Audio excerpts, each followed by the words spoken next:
Hello students, welcome back. Today in this lecture class, we are going to study about fertilization and germination of Pectocarpus. सबसे पहले let's begin with fertilization. Fertilization में हम लोग देखेंगे, जैसे कि मैंने आपको पिछले लेक्चर में बताया था, प्रीवियस लेक्चर में there are three types of fertilization: isogamous, anisogamous and oogamous. तो यहाँ हम isogamous and anisogamous के बीच में डिफरेंस देखेंगे. So isogamous species are those whose gametes are present at same gametangia or maybe different gametangia, but they should be present on same thallus. यानी कि isogamous species वो species हैं जिनमें thallus same रहना चाहिए, चाहे गैमेटेंजिया सेम या different हो सकता है. अगर थैलस सेम है इट मीन्स वो स्पीशीज़ आइसोगैमस स्पीशीज़ है, और उसके से जो प्रोड्यूस होंगे gametes they should be or they will be morphologically and physiologically same. तो आइसोगैमस स्पीशीज से जो गैमेट्स प्रोड्यूस होंगे वो मॉर्फोलॉजिकली एंड फिजियोलॉजिकली स्ट्रक्चर में कैसे होंगे, सेम होंगे. Now come to the next type of species, that is anisogamous species. In anisogamous species gametes which obtained are different, produces from different strands, presents on different filaments. तो different filament से जो हमें gametes मिलेंगे वो होंगे anisogamous species में. Now as we will see female gametes after liberation. तो जैसे ही फीमेल गैमेट्स डेवलप हुआ, उसका लिब्रेशन हुआ, they will get settle down till 5 minutes and start secreting a substance that is known as sirenin. तो वो साइरेनिन secrete करना start करेगी, जिससे क्या होगा कि जो मेल गैमेट्स हैं जो कि मोटाइल होते हैं 8 hours तक, तो उनका जो मोटिलिटी कब तक होगा, 8 hours तक. वो जैसे ही female gametes start produces sirenin, they will get attracted towards female gamete, as we can see in this diagram.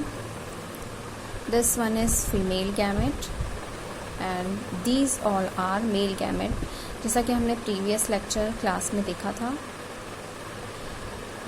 So they all form a cluster like structure and attached by attaching this female gamete.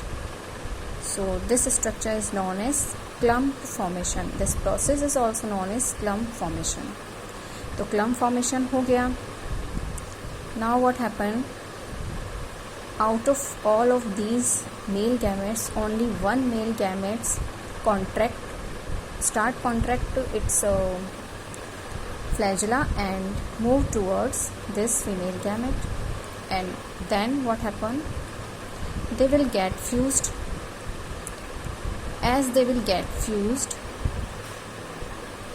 this process will be take place till 20 seconds, और जैसे ही 20 second बाद fusion अच्छे से हो जाएगा, then all of these flagella loses its attachment from this female gamete and they will swim freely.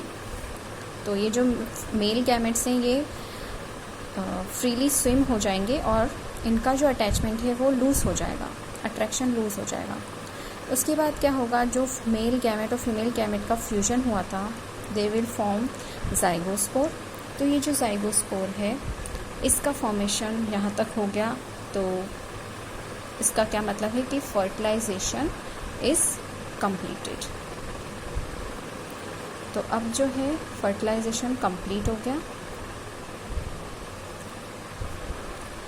Now come to the next topic which is germination. तो अब fertilisation के बाद जर्मिनेशन होगा। जर्मिनेशन में after 2 to 3 days of fertilization, germination will take place in which zygospore is diploid structure, क्योंकि उसमें mail और female gametes थे जो कि दोनों कैसे थे, हैप्लॉइड थे, n नंबर के थे, दोनों फ्यूज़ हुए, we will get 2n number. तो कैसा होगा ये zygospore हमारा, डिप्लॉइड स्ट्रक्चर होगा and it start divide mitotically, और जैसे ही ये माइटोटिकली डिवाइड होगा it will form diploid thallus. तो ये जो डिप्लॉइड थैलस होगा ये कैसा होगा, it will have unilocular sporangium and plurilocular sporangium. तो डिप्लॉइड थैलस में दोनों तरह के स्पोरेंजियम हमें देखने को मिलेंगे, unilocular sporangium and plurilocular sporangium. Then जो फीमेल्स फर्टिलाइजेशन में मीन्स मेल गैमेट से फ्यूज़ होने में फेल हो जाएंगी, यानी कि अगर मेल और फीमेल गैमेट्स का फ्यूजन नहीं हो पाता है आफ्टर 5 मिनट्स, क्योंकि हमने देखा था कि 5 मिनट्स तक ही वो सेटल डाउन रहेंगी, अगर इस दौरान मेल गैमेट से उनका फ्यूजन नहीं होता है then they will grow parthenogenetically, and parthenogenesis में क्या होगा, without fusion of male and female gametes zygospore का फॉर्मेशन होगा। और ये जो जाइगोस्पोर्स होगा ये कैसा होगा, हैप्लॉइड फिलामेंट टाइप का होगा, यानी कि इसका स्ट्रक्चर हैप्लॉइड होगा। क्यों, क्योंकि इसमें only and only female gamete का कंट्रीब्यूशन है, male gametes are not contributed in this part, so zygospore remains haploid in structure.